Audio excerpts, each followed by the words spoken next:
Hi, my name is Maxwell Langfitt. I'm one of the orthopedic doctors here at Wake Forest. Today we'll be talking about hip and knee pain and common causes of hip and knee pain and treatment options for knee pain. So thank you all for being here today and for listening to this talk. Let me first say, if you find that anyone would benefit from hearing this talk, please like the talk or share the talk and share it with your friends. So again, I'm a hip and knee surgeon here at Wake Forest, and we're broadcasting from Davie Medical Center, which is one of our joint reconstruction locations. The rest of our practice includes Dr. John Shields, Dr. Jason Lang. We work with Matthew Bullock, who is in Salisbury and Lexington. We also work with Dr. David Martin and Scott Wilson, who are at our comp rehab location. So we've recently come out here to work at Davie Medical Center, and we have our joint clinics here. There's some construction they're doing here too, and building a new inpatient facility. So in the future, in the spring, we do plan to do our joint replacements here. So it'll essentially be a one-stop shop for patients, where we see patients in clinic here, they have their pre-op appointments here, they have physical therapy here, have surgery here, and have their recovery here after surgery. So we're really looking forward to this opportunity to operate here and see patients here. The names I mentioned, we're all fellowship trained in joint replacement surgery. We do primary hip and knee replacements and also revision hip and knee replacements. So again, today's topic will be hip and knee pain, common causes of hip and knee pain, and treatment options for hip and knee pain, which is a very common complaint that we hear from patients. So if you have any questions or comments, please feel free to leave those questions and comments. We'll be addressing those during the course of this video and afterwards as well. And again, if you think that a family member or a friend would benefit from hearing this, please like the video or share it. So just to begin by discussing some common causes of hip and knee pain. Again, it's a very common pathology that patients have, and osteoarthritis is one of the most common causes of hip and knee pain. Rheumatoid arthritis, which is an inflammation of the joints, can be a cause of hip and knee pain. Sometimes a patient, if they have a history of trauma, can cause hip and knee pain, or a labral tear or a meniscus tear, and those are just soft tissue injuries to the hip and knee. Osteoarthritis is very common. It affects about 43 million Americans, and the incidence is increasing as the population becomes more active and we're living longer. So it's a very common thing and only expected to increase. So it's something we see every day.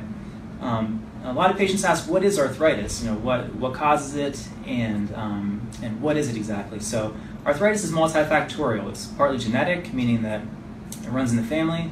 It's partly from wear and tear. It's partly from aging. It's partly from traumas in the past or old sports injuries. So it's not just getting old. There are many things that go into arthritis.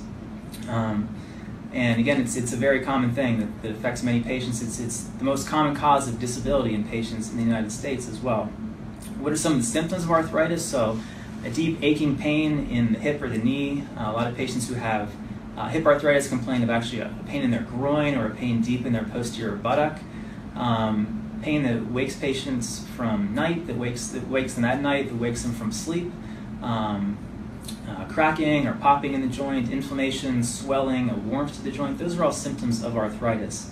And arthritis is actually, it's loss of cartilage in the joint. It's loss of that space that lubricates the joint.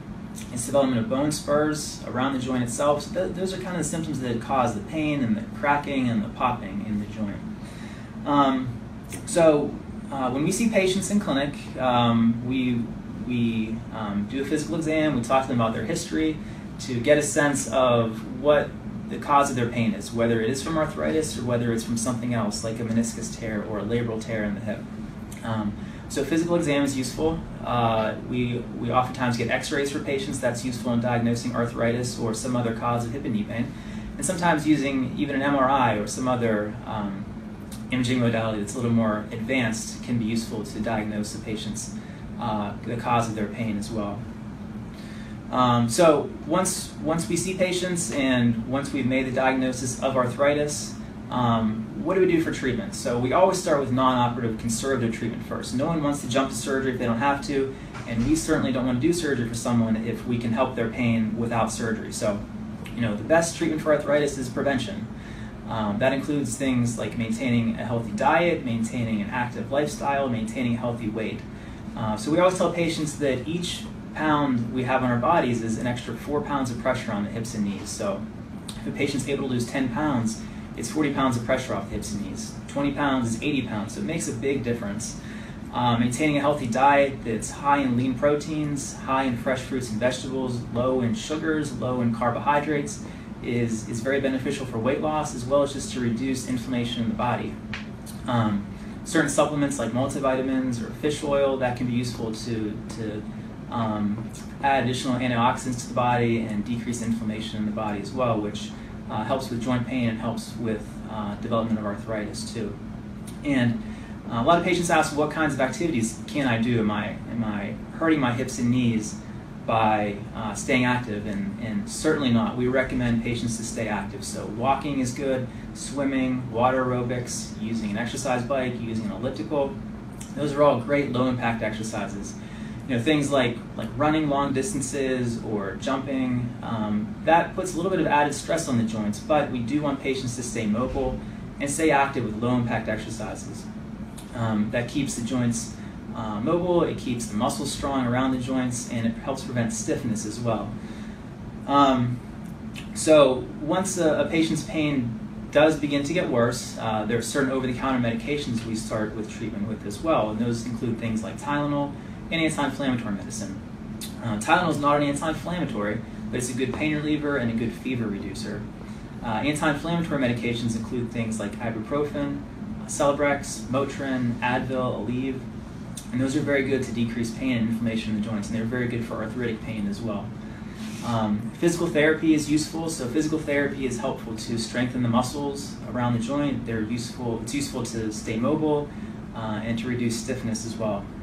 Injections can be very useful for arthritic pain too. The injections that we typically start with is an injection that includes a steroid and a local anesthetic, so a numbing medicine like you would get at the dentist. The steroid helps to reduce inflammation, is somewhat more longer lasting, and the local anesthetic is better for more acute pain control. And those injections can help patients for several months in some patients. Other types of injections include things like Synvisc or Euflexa. Some patients know it by the name rooster comb. What that does is acts as a lubricant or a shock absorber for the joint. So it almost replicates the normal joint fluid in the joint. And it's very useful for patients who have a mild to moderate degree of arthritis. Bracing can be useful as well for patients. So sometimes the brace adds additional stability to the knee. It can help with pain relief, or if there's a certain part of the knee that has more arthritis than another, it can actually redistribute the forces to different parts of the knee that have less arthritis. And some patients using an assisted device like a cane or crutches or a walker that helps to unload the joint as well and take some of the additional pressure off the joint. And one useful thing is a lot of patients who do use a cane and they find it's helpful, best thing to do is actually use it in the side of the body that is not affected by the arthritis. So if your right knee or your right hip's hurting, actually use it in the left hand, the cane. So again, we want to make sure that we do everything short of surgery we can to help a patient's pain. And surgery is almost a last resort option for patients when they have arthritic pain. The surgical options include things such as arthroscopy and joint replacement surgery. So arthroscopy is a minimally invasive surgery. What we do is actually make a small, about a 1 centimeter incision around the knee, and there's a camera that goes into the joint, and then there are instruments that we use as well to shave out any degenerative tissue. Knee arthroscopy is not recommended for knee arthritis. Arthroscopy is better for conditions such as meniscal tears, or if there's a lot of inflammation in the joint, it can be useful for that. But it's useful for more what we call mechanical symptoms, which is locking and catching of the knee. But again, for just arthritic symptoms, kind of that deep aching pain, a chronic pain that's worse in the morning or worse after activity, it's more of an arthritic pain, and a knee scope is not a recommended procedure for that. Similarly, in a hip arthroscopy can be done. That's again typically used for soft tissue injuries such as a labral tear, and not recommended for arthritic symptoms. So the surgery that we do, what we specialize in, is hip and knee replacement surgery. So most patients ask, when is it time to consider having this surgery? And the best time to do this is when it's affecting your quality of life, when you're not able to do the things you want to do, such as spending time with family or grandchildren. if it's holding you back from activities that you enjoy and all the conservative treatments have not helped, that's when it's time to consider this surgery. So we'll start with what a hip replacement entails. So the hip is a ball and a socket joint. The ball is the top of the thigh bone, which is the femur. The socket is the acetabulum, that's the cup part of the pelvis. And when arthritis affects that ball and socket, it's both sides, both the ball and the socket, that can have cartilage loss and development of bone spurs around the joint. So what we do is we actually remove the ball part of the hip and we cut away the damaged bone in the socket, and we put a new metal stem that goes inside the femur and the thigh bone, a new metal cup that goes inside the socket of the pelvis, the acetabulum. There's a plastic liner that goes into the metal socket, and either a metal or a ceramic ball that goes on top of the stem that goes in the femur. So this is just the model of what that implant looks like. So this is the metal stem that actually goes inside the femur, inside the thigh bone, and there's a metal or a ceramic ball that goes on top. And this is the cup part of the hip implant. So it's a metal cup with a plastic liner, is typically what we use, that goes inside, and it helps to improve range of motion and improves the biomechanics of the hip joint, having this plastic liner and this metal or this ceramic ball. So here's another model of kind of what things look like. So this stem, again, goes inside the femur. This is the thigh bone. So these implants are put in to match a patient's anatomy, to match the size of their femur. And bone actually grows into these implants. That's what helps hold them in place long term. And then this metal or ceramic ball goes on top. And then this is half a pelvis, so this shows you the socket part of the hip. And this metal liner just goes in to the socket and the acetabulum, and here's the new ball and socket joint to the hip. So all the arthritis is gone, the bone spurs are gone, and it eliminates pain, and there's a new ball and socket joint to the hip. So there are different ways to do this surgery. A lot of patients ask about an anterior versus a posterior approach, and overall the surgery is very similar as far as the end result. So we use very similar implants. It's still a replacement of the ball and socket joint. The difference is where we make the incision, whether it's in the front for an anterior approach or in the back near the buttock for a posterior approach.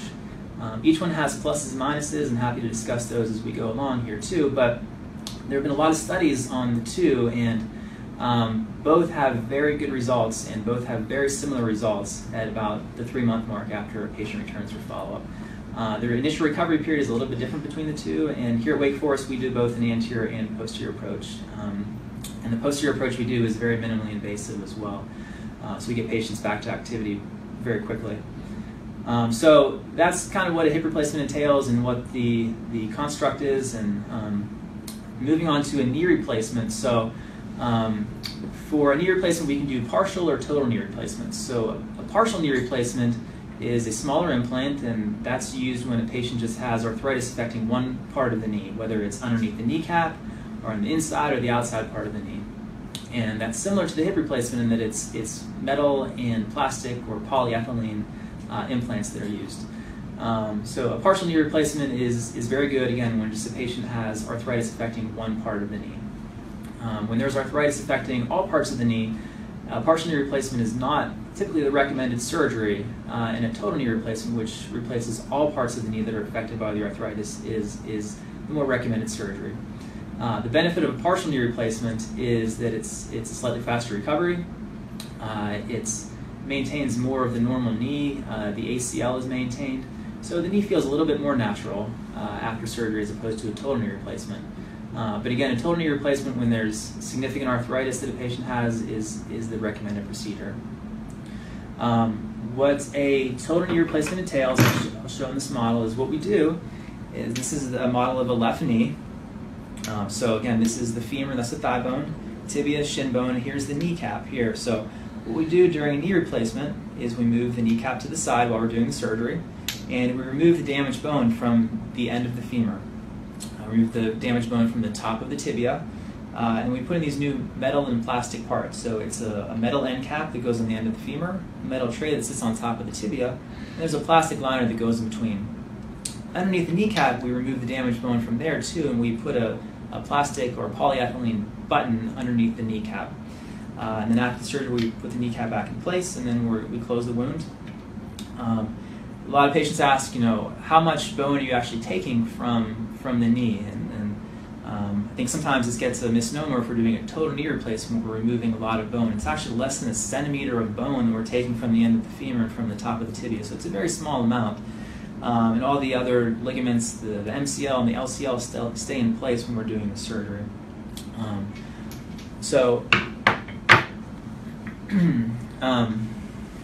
That's what a total knee replacement entails.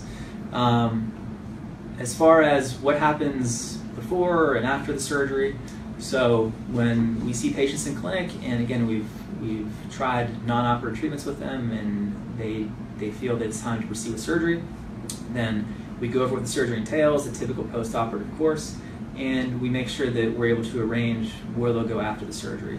The majority of patients are able to go home after the surgery as long as they have family or friends to help them after the surgery. But occasionally patients need to go to a nursing facility if they need additional assistance or don't have assistance at home to help them after surgery. Prior to surgery, an appointment is set up with our anesthesia colleagues, and our anesthesia team is excellent. They've been fantastic to work with, and they work very closely with us. They see patients before surgery and talk to them about the anesthetic options and make sure that they're safe to have surgery.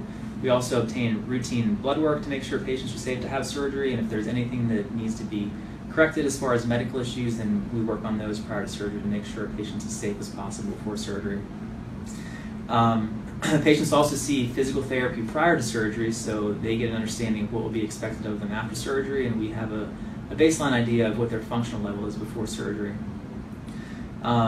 So the other thing that we do prior to surgery is get specialized x-rays that help us with surgical planning so that we're able to match the implants more appropriately to a patient's bone and treat them appropriately with surgery. So prior to surgery, the majority of patients who have a hip and knee replacement, the anesthesia they get is what's called a spinal anesthetic, and then there are also nerve blocks that are done as well. So patients are sedated during the surgery, but oftentimes they're not put completely to sleep. The benefit of this is that it's been shown to have a decreased risk of complications, and it's been shown to have less blood loss that way, and patients do very well this way, and they also have improved pain control after surgery too. And again, our anesthesia team is specialized to do this, and we work very closely with them to work on pain control prior to, during, and after surgery. So after surgery, patients are transported to the joint replacement unit, which is over in the Stick Center at Wake Forest. Our nursing staff takes care of joint patients all the time, and our nursing staff is excellent. And physical therapy works with patients in the hospital. So they get patients up sometimes the same day, and definitely by the very next day to get patients mobile. We start by having patients sitting at the bedside, eventually taking a few steps in the room, walking down the hallway, and doing a few stairs before they go home. Most patients are able to go home the first or second day after a hip or knee replacement. And once their pain's controlled and once they're safe with physical therapy, then that's when they get to go home. And again, most patients, as long as there's a support system at home with them, they're able to go home instead of going to a nursing facility. Patients, when they do go home, they're sent home with pain medicine and medicine to help prevent blood clots after the surgery. And then multivitamins to make sure that their healing potential is maximized after the surgery as well. And afterwards, patients get physical therapy once they go home, so they continue to work with physical therapy, both hips and knees, which is very important to improve mobility, improve strength, and especially with the knee replacement to improve range of motion. And our physical therapists, both in the hospital and at Davie Medical Center and at Comp Rehab, are fantastic. And sometimes patients, if they live further away, then we are able to arrange physical therapy for them closer to their home as well. So again, with a posterior or an anterior approach to hip replacement or a knee replacement, the majority of patients go home in 1 to 2 days. But here at Wake Forest, we've actually started to do same-day hip and knee replacements. Thus far, it's been primarily hip replacements, and we talk to patients about this extensively before the surgery as far as setting expectations and what will happen afterwards. And it's not an ideal approach for every patient, but in certain patients, this has been shown to maximize outcomes and overall improvements after the surgery. So same day hip or knee replacement is basically you come in the morning, have surgery, get physical therapy, and then you end up going home the same day. And most patients do much better when they're home earlier, and they're much happier at home when they're home earlier too. And there's certainly less risk of complications when a patient's in the hospital for a shorter duration as well. So patients, even if they go home the same day, they're monitored very closely. So what happens prior to surgery is after our routine preoperative clinic visit and obtaining labs and x-rays, we make sure that a patient's medications are arranged for them prior to when they go to the hospital. We also arrange for them to have their walker and their bedside commode before they go home as well. We arrange to have physical therapy, which after they get in the hospital the same day, they'll get it the very next day or the day after that for a hip or knee replacement to, again, begin their therapy to work on mobility and maximizing their range of motion. We see a patient back in clinic that very next day too, just to check on them to make sure that they're improving and to make sure their pain is controlled adequately and that there are no questions, additional questions that they have, or other things that need to be addressed. But otherwise, it's the same recovery and it's the same surgery. But again, working alongside with our anesthesia colleagues and working with these minimally invasive approaches that we're doing, we've been able to improve pain control postoperatively and maximize patient outcomes, both during and after surgery. So a lot of patients have some common questions after a joint replacement. Again, some patients ask, when is it time to have surgery? And just to reiterate, we want to make sure that we're able to control the patient's pain prior to surgery. If we can help a patient with their arthritic symptoms without having surgery, that's great. Even though we're surgeons, we want to do what's best for the patient.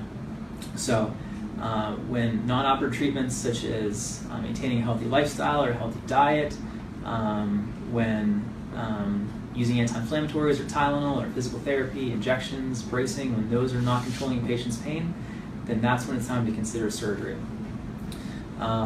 Some patients ask about the longevity of these implants. So the technology we have now for hip replacements, they typically last about 15 to 20 years, and knee replacements about 10 to 15 years. And a lot of it depends on a patient's activity level and their age and their weight. But they are mechanical parts, and they do wear out. And if they do wear out down the road, then we do hip and knee revisions too, and we can fix those. But the vast majority of patients have these implants for their entire life without needing any type of second surgery. Patients ask, what activity restrictions do we limit after hip or knee surgery?